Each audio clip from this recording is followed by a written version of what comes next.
सोचो तुम धरती से 408 किलोमीटर ऊपर इंटरनेशनल स्पेस स्टेशन आईएसएस में हो। नीचे दुनिया धीरे धीरे जल रही है। महासागर पिघले हुए कांच की तरह चमक रहे हैं। बादल आराम से तैर रहे हैं और शहर बिखरे हुए हीरों की तरह जगमगा रहे हैं। यहाँ ऊपर सब कुछ शांत है। खामोशी, विज्ञान और तारे, और कुछ नहीं। तुम अपनी रिहाइड्रेटेड कॉफी की चुस्की लेते हो, अपने आज के शेड्यूल को देखते हो और एक खिड़की से बाहर निकलते हो, ग्रह की सुंदरता की तारीफ करते हो। सब कुछ रोज की तरह लगता है। फिर तुम्हारी स्क्रीन जगमगाती है। एक मैसेज तेजी से चमकता है। ब्रेकिंग न्यूज, एक अनजान वायरस फैल गया है। वैश्विक आपातकाल घोषित कर दिया गया है। पहले तो कुछ समझ नहीं आता, फिर एहसास होता है पृथ्वी पर मुसीबत आ गई है और तुम अंतरिक्ष में फंस गए हो। तुम मॉड्यूल में चारों ओर देखते हो। तुम्हारे साथी भी उतने ही हैरान दिखते हैं। खामोशी इतनी गहरी है कि कानों में गूंज रही है। तुम ह्यूस्टन से संपर्क करने की कोशिश करते हो, कोई आवाज नहीं। फिर आखिरकार एक लाइन आती है, विशाल प्रकोप, ऑर्बिट में ही रहो, आगे के निर्देशों का इंतजार करो। तुम पल के झपका रहे हो। ऑर्बिट में ही रहो, किस चीज का इंतजार? तुम एक बिखरते हुए ग्रह से 250 मील ऊपर हो, जिसके पास सीमित खाना, सीमित ईंधन और अचानक कोई भविष्य की योजना नहीं है। एक साथी घबरा कर हंसता है। एलन मस्क ने फिर से हैक कर लिया क्या? दूसरा आंखें घुमाता है, लेकिन जल्द ही ये मजाक फीका पड़ जाता है।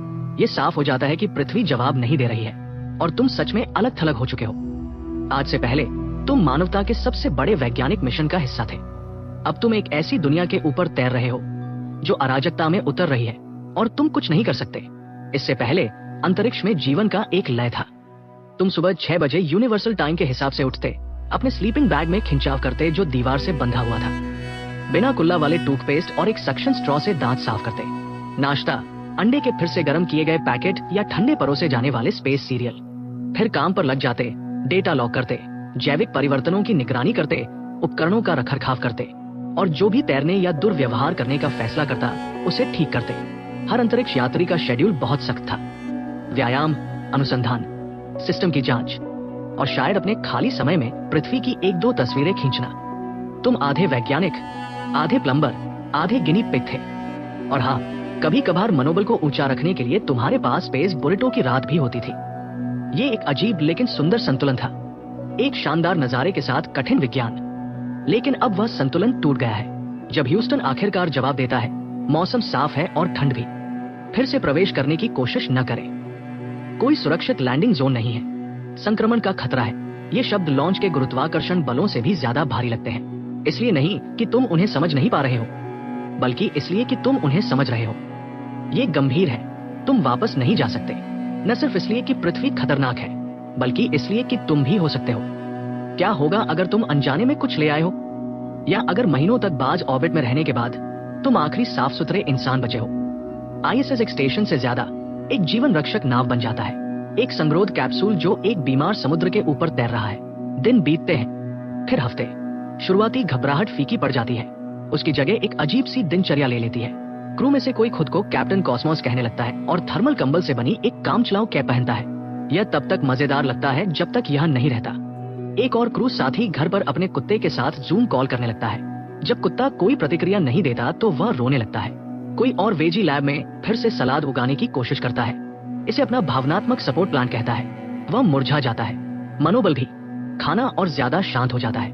मजाक फीके पड़ जाते हैं। यहाँ तक कि पृथ्वी को देखना भी दुख देने लगता है। तुम्हें जलते हुए जंगल, इकट्ठा होते तूफानी बादल, रात में शहरों की धीमी होती रोशनी दिखती है।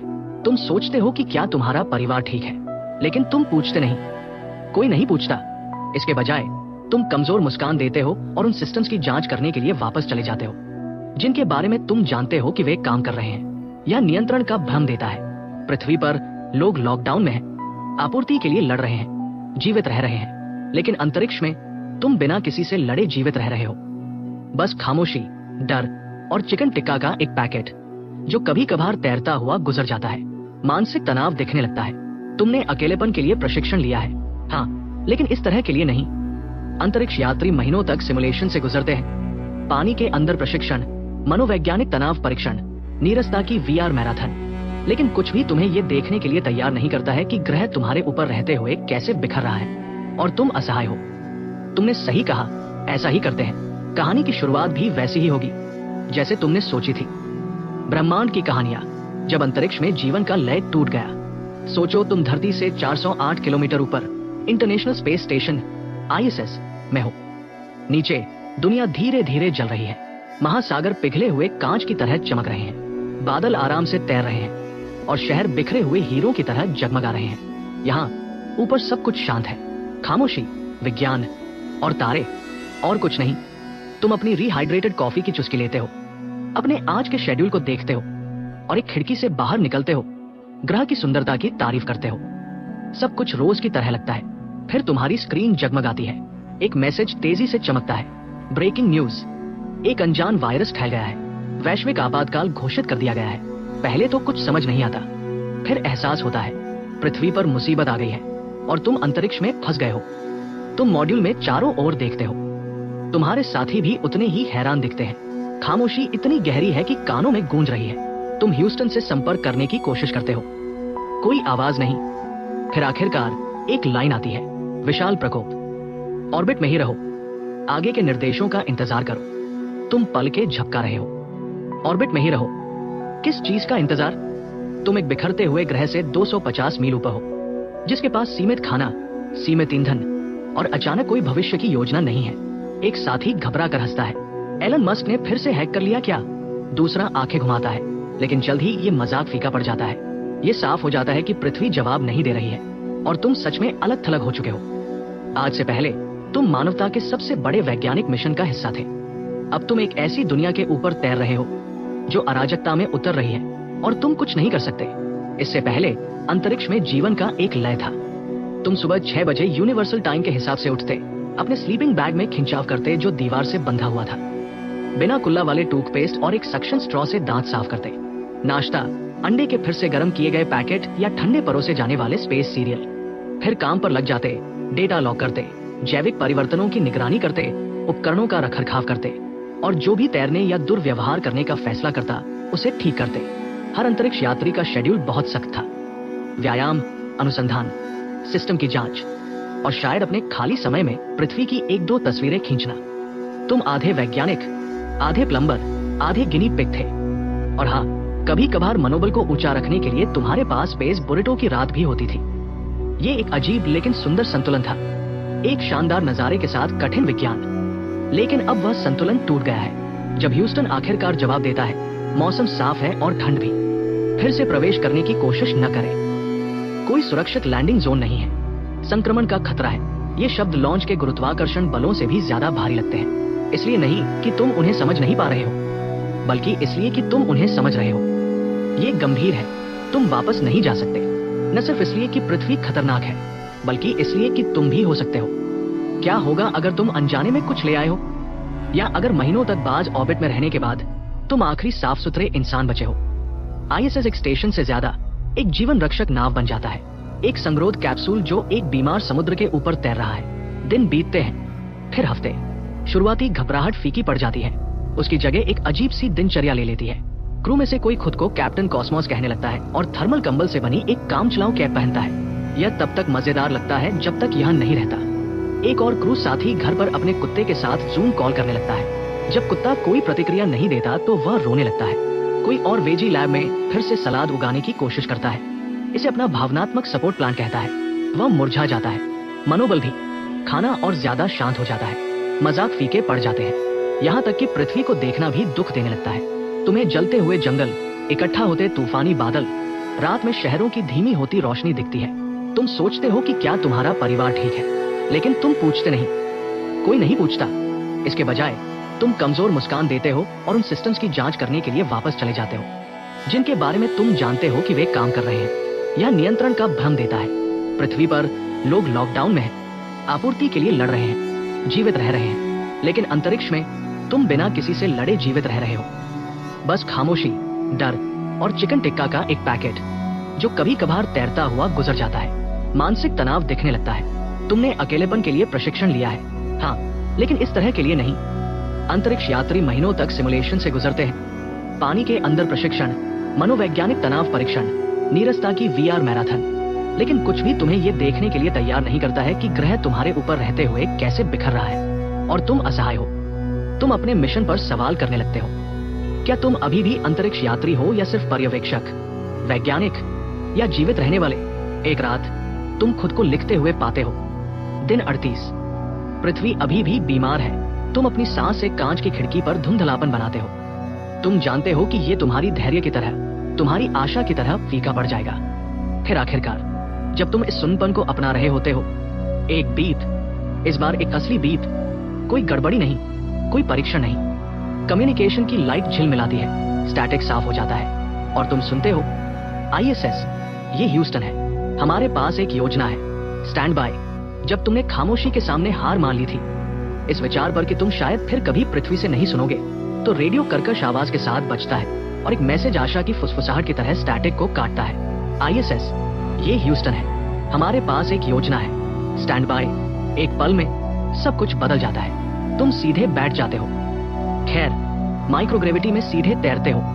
तुम्हारा दिल तेजी से धड़क रहा है। ये पहली मानव आवाज है जो तुमने हफ्तों में सुनी है, जो तुम्हारे साथियों या तुम्हारे हेलमेट के अंदर गूंज रही तुम्हारी अपनी आवाज नहीं है। टीम कंसोल के सामने इकट्ठा होती है, स्क्रीन को ऐसे देख रही है जैसे ये एक जीवन रेखा हो। दूसरी तरफ की आवाज थकी हुई लगती है लेकिन शांत है। ह्यूस्टन बताता है कि पृथ्वी पर स्थिति जटिल है। आधे ग्रह को क्वारंटाइन में रखा गया है। कई राष्ट्रों ने अपनी स्पेस एजेंसियों से संपर्क खो दिया है। अन्य देशों में ग्राउंड कंट्रोल ऑफलाइन है। नासा ने संकट को प्रबंधित करने के लिए ESA और रोस्कोसमोस के साथ एक आपातकालीन गठबंधन बनाया है और अब उन्हें एक नई समस्या का सामना करना पड़ रहा है। तुम एक छोटे समूह में इंसान एक मरते हुए ग्रह के चारों ओर घूम रहे हो, जिनकी आपूर्ति धीरे धीरे कम हो रही है और जिनके पास सुरक्षित लौटने का कोई रास्ता नहीं है। तुम एक अंतर्राष्ट्रीय प्रश्न चिन्ह बन गए हो, एक तैरता हुआ चर जो एक वैश्विक समीकरण में है जिसे कोई हल करना नहीं जानता। ह्यूस्टन योजना बताता है तुम्हें और ज्यादा समय तक, संभवतः उम्मीद से कहीं ज्यादा समय तक ऊपर रहना होगा। तुम्हारा 6 महीने का मिशन अब अनिश्चित हो गया है। कार्गो लॉन्च फिर से शुरू होंगे, लेकिन कम फ्रीक्वेंसी पर, और इसकी कोई गारंटी नहीं है कि वे हमेशा सफल होंगे। एक शिपमेंट पहले ही विफल हो चुका है, फिर से प्रवेश के दौरान जल गया है। बोर्ड पर मूड फिर से बदल जाता है। तुम्हारी आंखें खाने की इन्वेंट्री को स्कैन करती हैं। ये कुछ और महीनों के लिए पर्याप्त है, खासकर अगर राशन किया जाए। लेकिन मानसिक रूप से, आध्यात्मिक रूप से ये एक कठिन माप है। शारीरिक नुकसान का अनुमान लगाया जा सकता है। मनोवैज्ञानिक नुकसान वह है जिससे तुम्हें सबसे ज्यादा डर लगता है। नया प्रोटोकॉल काम करते रहना, प्रयोग करते रहना, डेटा लॉक करते रहना और ये दिखावा करते रहना है कि ये बस एक और विस्तारित मिशन है। लेकिन तुम्हारे दिमाग के पीछे एक आवाज फुसफुसाती है, क्या होगा अगर ये हमेशा के लिए हो? पृथ्वी नीचे घूम रही है, लेकिन ये अब एक और ग्रह भी हो सकती है। अंतरिक्ष में समय बदल जाता है। बिना दिनों या रातों के ये धुंधला हो जाता है। सुबह तब होती है जब लाइटें जगमगाती हैं। रात तब होती है जब तुम्हारा दिमाग सिमुलेटेड सपनों में चला जाता है। तुम विज्ञान के लिए नहीं, बल्कि मानसिक स्वास्थ्य के लिए दिनचर्या बनाना शुरू कर देते हो। सुबह योग छत से बंधा हुआ, 1800 घंटे पर स्पेस कराओके, बोहेमियन रैप्सोडी बहुत अजीब लगती है जब तुम्हारे फेफड़े दबाव के अंतर के खिलाफ लड़ रहे होते हैं। कैप्टन कॉस्मोस, हाँ, वो अभी भी मजबूत है। एक व्लॉग रिकॉर्ड करना शुरू करता है। हर दिन वो स्पेस समाचार देता है, जिसमें मौसम की रिपोर्ट भी शामिल होती है, जैसे बाहर -270 डिग्री विजिबिलिटी। ब्रह्मांड का पूर्वानुमान अभी भी घूम रहा है। तुम हंसते हो, इसलिए नहीं कि ये मजेदार है, बल्कि इसलिए कि हंसी एकमात्र ऐसी आवाज है जो तुम्हें याद दिलाती है कि तुम अभी भी जीवित हो। तुम मानवीय अस्तित्व के बारे में कुछ गहरा समझना शुरू कर देते हो। ये सिर्फ खाना और हवा नहीं है, ये संबंध है, ये भावना है, ये मूर्खतापूर्ण मजाक और सुबह की दिनचर्या है। ये याद रखना है कि पृथ्वी की गंध कैसी थी, गुरुत्वाकर्षण कैसा महसूस होता था, एक गले मिलने का क्या मतलब था। फिर कुछ अप्रत्याशित होता है। एक छोटा निजी उपग्रह जो प्रकोप से महीनों पहले लॉन्च किया गया था, पास से गुजरता है। ह्यूस्टन एक साहसिक विचार का प्रस्ताव रखता है, रिमोट कम्युनिकेशन हॉप। तुम उपग्रह को पैच करने की कोशिश करोगे, बोर्ड पर मौजूद हिस्सों का उपयोग करके इसे रेट्रोफिट करोगे और इसका उपयोग उच्च बैंडविड्थ डेटा, वीडियो मैसेज, यहाँ तक कि पृथ्वी पर अलग थलग बचे लोगों को लाइव फीड भेजने के लिए करोगे। एक जोखिम भरा मिशन जो पूरी तरह से योजना से बाहर है, लेकिन अगर ये काम करता है तो तुम फंसे हुए वैज्ञानिकों से ज्यादा बन सकते हो। तुम ऊपर से एक आवाज बन सकते हो। मरम्मत में कई दिन लगते हैं। तुम एक भारी सूट में ISS के बाहर तैर रहे हो, जो तारों और खामोशी से घिरा हुआ है। हर बोल्ट को घुमाते हुए तुम्हें इस कार्य का महत्व याद आता है, न सिर्फ पृथ्वी के लिए बल्कि तुम्हारे लिए भी। यह एक उद्देश्य है, डर से भी बड़ा एक काम। आखिरकार लंबी रातों और निराशाजनक त्रुटियों के बाद सिग्नल हरा हो जाता है, कनेक्शन स्थापित। पहला मैसेज जो तुम भेजते हो वह सरल है, हम अभी भी यहाँ हैं, हम अभी भी जीवित हैं, आप अकेले नहीं हैं। यह वायरल हो जाता है, या कम से कम जो इंटरनेट बचा है वह इसे वायरल कर देता है। पृथ्वी पर लोग इसे एक फिल्म की तरह देखते हैं, द एस्ट्रोनॉट डायरीज। वे इसे कहते हैं, तुम अब विज्ञान के नहीं बल्कि आशा के प्रतीक बन जाते हो। बच्चे तुम्हारे चेहरों की तस्वीरें बनाते हैं। बचे हुए लोग तुम्हारे प्रसारण देखने के लिए इकट्ठा होते हैं। नीचे की दुनिया, जो टूटी हुई और डरी हुई है, ऊपर तैर रही कुछ आवाजों में आराम पाना शुरू कर देती है। और तुम फिर से विश्वास करना शुरू कर देते हो कि शायद ये अंत नहीं है, कि शायद तुम्हें फिर से बनाने में मदद करने के लिए रखा गया है। लेकिन अंतरिक्ष कभी भी सरल नहीं होता।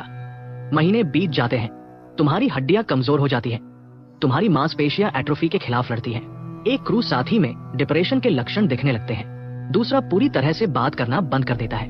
तुम व्यवस्था, संरचना, उद्देश्य बनाए रखने की कोशिश करते हो, लेकिन फेम और ध्यान के साथ भी, लाखों लोगों के देखते हुए भी, तुम अभी भी अकेले हो। तुम्हें खबर मिलती है कि दूसरी महामारी लहर शुरू हो गई है। एक और आक्रामक स्ट्रेन, जो सरकारें स्थिर हो रही थी, वे अब फिर से ढह जाती है। ग्राउंड कंट्रोल कई दिनों तक शांत हो जाता है। तुम मैसेज भेजते हो, कोई जवाब नहीं देता। यह फिर से हो रहा है, और इस बार तुम्हें यकीन नहीं है कि जवाब देने के लिए कोई बचा भी है या नहीं। एक हताश कार्य में तुम प्रोटोकॉल को तोड़ने का फैसला करते हो। क्रू एकांशिक रूप से स्वचालित लैंडिंग अनुक्रम का उपयोग करके वापसी कैप्सूल को मैन्युअल रूप से ट्रिगर करने के लिए सहमत होता है। ये जोखिम भरा है। पृथ्वी का हवाई क्षेत्र अप्रबंधित है, लेकिन रहने का मतलब अलगाव से मौत है, जाने का मतलब जोखिम से मौत है। और किसी न किसी मोड़ पर हर अंतरिक्ष यात्री को यह चुनना पड़ता है कि वे अपने प्रशिक्षण पर भरोसा करते हैं या अपनी किस्मत पर। जैसे ही तैयारियां शुरू होती हैं, एक और मैसेज आता है। इस बार ह्यूस्टन से नहीं, बल्कि ग्रामीण कनाडा में एक निजी रेडियो टावर से। शौकिया इंजीनियरों के एक समूह ने फिर से संपर्क स्थापित किया है। वे जीवित हैं। वे रिकवरी जोन का आयोजन कर रहे हैं। लैंडिंग संभव हो सकती है, और वे चाहते हैं कि तुम घर वापस आओ। तुम चुपचाप रोते हो, खिड़की के पास तैरते हो, नीले ग्रह को देखते हो। वो पृथ्वी जो एक बार दूर, पहुंच से बाहर लगती थी, तुम्हें वापस बुला रही है। ये डरी हुई है, लेकिन जीवित है। और तुम भी। तुम अनुक्रम शुरू करते हो।